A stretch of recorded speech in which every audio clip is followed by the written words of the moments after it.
Hey guys, this is Takimi. So for this video, we will be implementing the viewing of employees feature for our custom property rentals management software. So we need this feature because um, of course, if the business will grow in the future, so we will probably be needing staff or employees to help us with the listings or like managing the properties at hand. So therefore, we need to add those employees or staff so that they will be having access to certain features of the platform for managing the properties and helping us to be more efficient. So yeah. So, without further ado, let's start with then again the back end and then going through the front end. Okay, so for the back end, we have here the then again the implementation for the back end, which is for our current use case, which is now we have this the users controller with a route of API slash v1 slash users. And then we will be using the endpoint here, which is this one, this get endpoint here, this one, named get users with a parameter of CID or the company by ID. So basically, this endpoint here returns a list of um, users list model or basically the employees, and then with a status code of 200. But otherwise, this will return a status code of 400 if there is um, of errors that are which occurs in the backend. So yeah, so this is the endpoint, and then next will be the get users query, which we will be having the payload. So basically, get users query just has this company by ID, which is being passed here, like this one here. And then next would be the get users query handler, which then again has the get users query command, or rather the get users query here, and then the response of list users list model. So going to the implementation, so we have here is first off basically like the same thing with the other implementation, which is we validated first the company by the being passed if it um exists or not. So here, so like then again, if the company is null, so basically that means that the the company by that was passed is not existing. So therefore, the API will be returning a status code of 400, which is not found, and then a message which indicates that the company has not been found.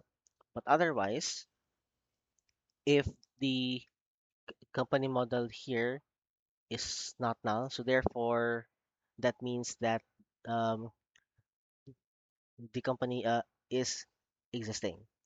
And if that's the case, so therefore w- we will be getting the users or the employees. So like this one here, passing the company ID and then creating a call to the sort procedure, which we have the usv underscore get users of again users list model, and then passing the company ID as the args here. And then if the users here is null, so therefore the backend will return a response of status code 400 and then the message of no users found. But otherwise, if there are existing users within the company, of course, so therefore the backend will be returning a status code of 200, and then a message containing the user count, and then yeah. So basically, this is the implementation of our backend for the viewing of employees. So let's try it out within Postman to see if the logic and the actual code is working. So let me just build and compile this one, and then let's run it. Okay, let's try to run it.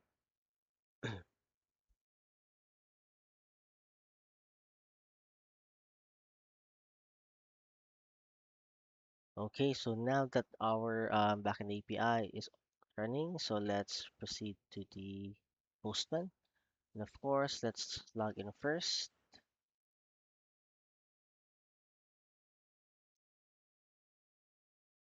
and then this one here.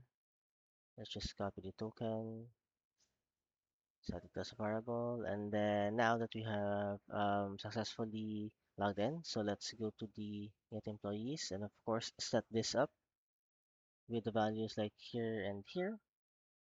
So now, if we try to pass a let's say a valid valid ID or ID, so therefore, so now we can validate that the logic or the implementation for our web API is working since when we had a or did a or had a request with this endpoints. Basically we did have uh or we did got the valid response, which is basically return the employees. But if we pass a invalid company ID, so this should return this instead because the company ID is not existing. So hopefully, okay. So yeah. So basically, the implementation and logic that we have for like this one here, these the um retrieval of the employees is working because we have here one like the other request which has a not valid company, which we have this one here, and then the other one was passing a valid company ID, which basically resulted to getting the employees. So yeah.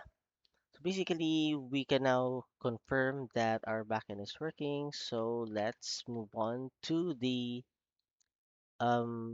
integration of the front end and then the backend. So let me just close this first. So let me go to web the web app project, and then I think that was the or rather in the areas, the accounts rather. Yeah, the accounts, and then yeah, this one here. Mhm. So this one here, and then for the views, we do have the users, the employees. Yeah, this one here. And then of course we do have the user save employees, not that.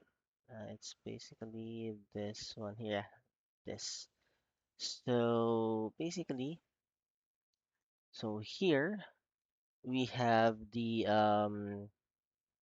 again the users controller within the accounts area, and we have this um the employees method here, which in turn we did get the company ID, the user ID, and then the token within the session, and then we pass this company ID, user ID, then token to the um get employees with a sync, which is this one here, basically this one here. And then what we did here was just check if the so here we check if the employees tuple is not null. So if not, we will be returning uh the employees that is in this result property, which indicates success. But if the um but otherwise, if the errors here is not null, so basically uh that indicates that we have um errors from the request. So we just did the handling of the errors here, and then ju- just basically returning to the employees you hear displaying the errors. So next is we have this the employees that says CSHTML rather. And here, this is the view that we use for displaying the employees. So basically, we have the model here, the users list model. Then we have basically a table to display the name, and then the email, and then here is just the loop to display the employees. So going back to the service, so here what we did here was the same with the previous features that we discussed. So here we pass the company ID, the server ID, and then the token, and then set the headers here for the authorization token, the CID, the user ID, and then the permission name. So basically, this again is the same with like this one here. Mhm. And then here we did or here in line 97, we did the actual API call to the backend, passing the company ID. And then here we process the server request. So basically, if if the response here is, or like the handshake rather, of the request is successful, so that is considered as status code true, or 200, or like that true. And then here we parse the JSON response. So, and here in line 103, we just basically deserialize the JSON text from response and parsing the valid response, which is the user's list model. And here, handling of the custom errors which is being returned from the web API. So if there are some errors, so this will basically just handle it. So as you can see, we do have this response errors of the value here, and then the status code, and then the errors here. So here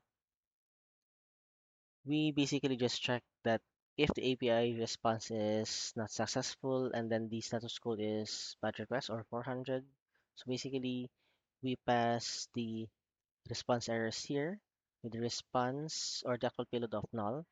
But otherwise, if the API response is successful, and then the status code is 200, which is okay, so we just return the API response here containing the actual payload containing no errors, and then for the errors here we just pass null. So that's what we have here. Okay, so let's try to run this one and see if the integration works.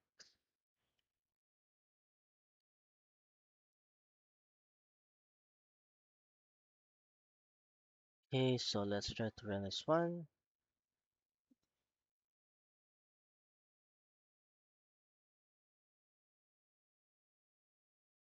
Okay, let's try to log in.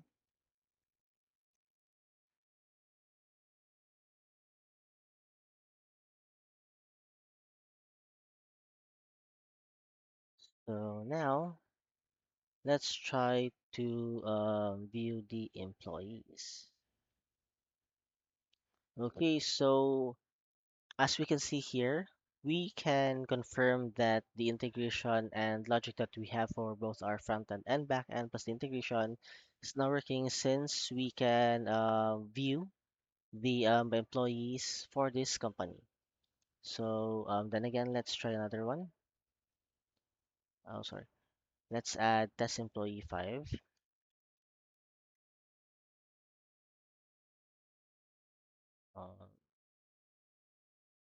25, password, same, contact number,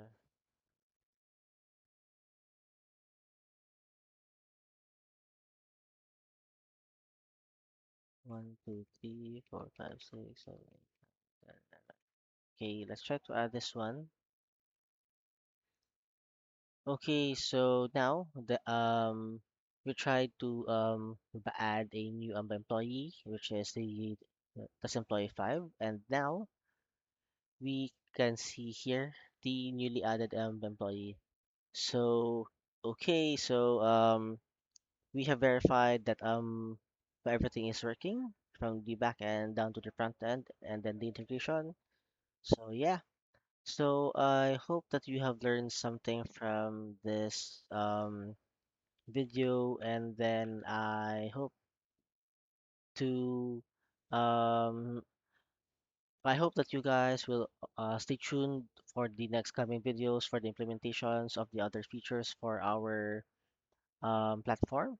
So yeah, I hope that you have learned something from this video, and also you find this video interesting, and stay tuned for more upcoming videos for our custom property rental management software. So thank you, and